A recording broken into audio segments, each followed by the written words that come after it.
So regardless whether the field is 4, 10, or 15 cycles per second, all of them experience benefit, significant benefit. Now, what does that tell us? There's still a lot of knowledge that needs to be developed about what the ideal field is. People do talk about what are called window effects, and it may well be that different kinds of problems need different frequencies. In other words, that they would be optimized at different frequencies.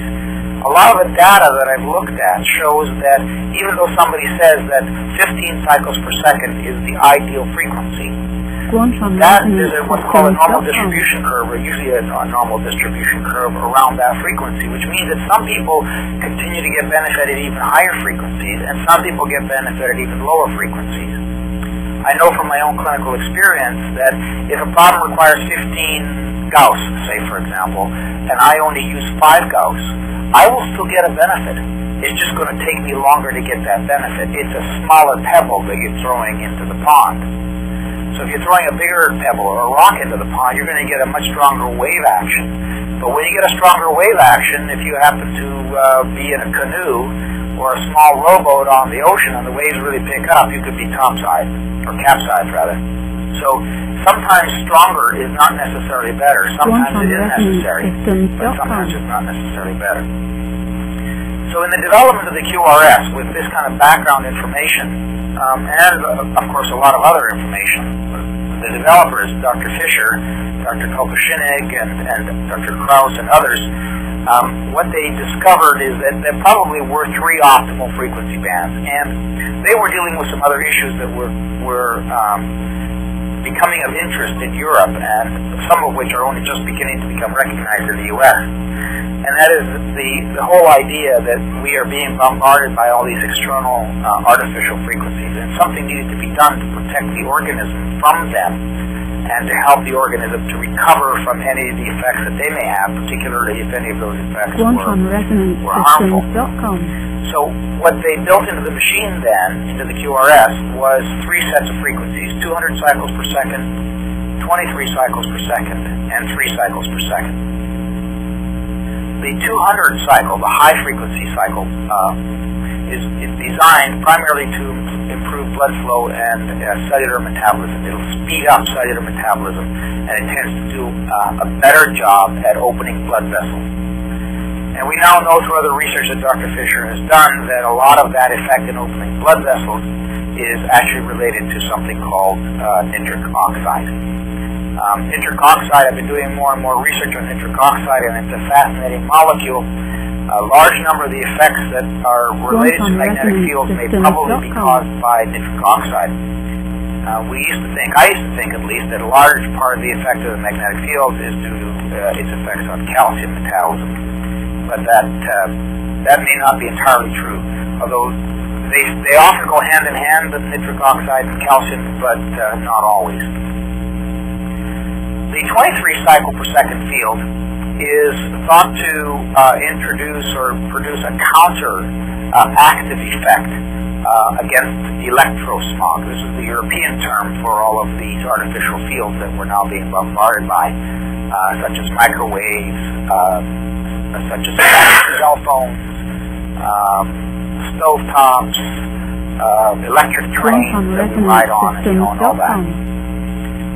So this frequency has been found, and I don't read German, so I haven't been able to read this research, but I take it from the developers that this frequency counteracts those effects. And in particular, it's in harmony or in resonance out of step or out of phase with the harmonics of 60 hertz and 50 hertz magnetic fields, which are the power line fields, the AC fields from the power lines. The 3 cycle per second field was introduced to resonate with the brain.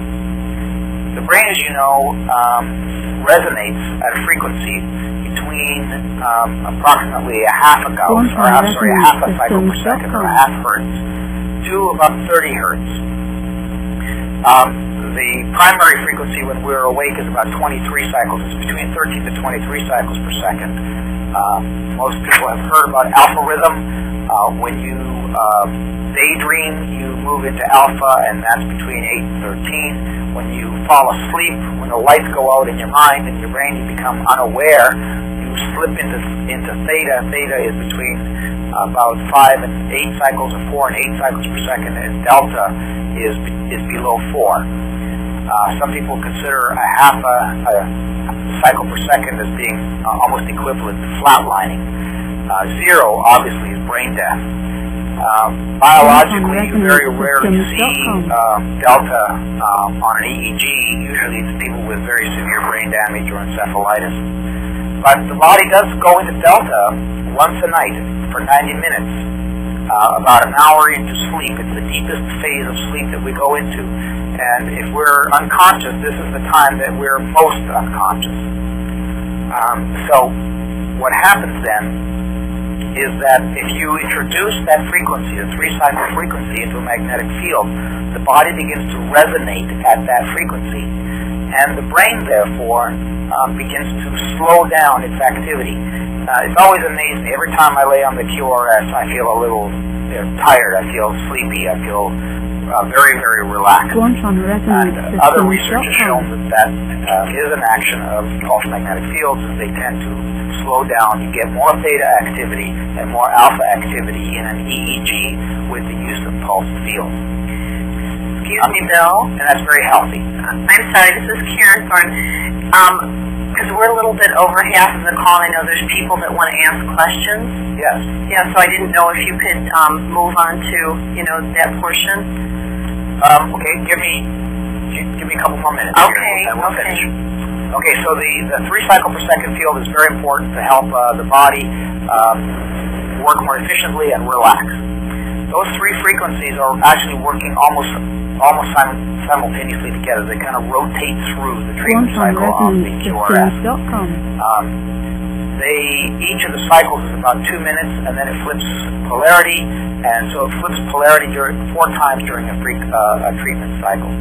And then that helps to balance out the frequencies of the body, and it creates all the health benefits that we get from the QRS.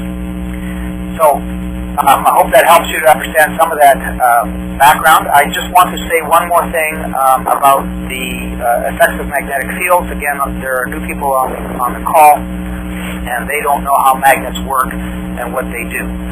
The primary actions of magnetic fields are to decrease muscle spasticity, or in other words, they open up muscles. They cause muscles, the muscles in motion, the striated muscles in the body, the smooth muscles, they cause them to open up. So all muscles in the body basically relax with exposure to the magnetic field. The QRS's field, even though it's a very small field, is actually able to penetrate through the entire volume of the body. So the body is transparent to a magnetic field, it penetrates through the entire volume, and so therefore you actually get spasmolytic or muscle relaxation effects through the whole body. There are specific effects on analgesia, not only acting through calcium metabolism, but also through prostaglandins and so on. It acts on the immune system, and that decreases inflammation, which decreases pain and swelling. There's another independent action on reducing swelling. There's an additional action on accelerating the healing process through stimulating what's called cyclic AMP, the energy bundles within a cell. That's true mostly for connective tissue, so we're talking about bone, soft tissue, muscle, skin, all of those connective tissues are, their healing is accelerated by the use of magnetic fields. There's an additional anti-inflammatory effect. So if somebody has a spider bite, for example, a spider introduces toxin into the tissue, that causes an inflammatory reaction. If you treat it with a magnetic field, you get that reaction to settle down very rapidly.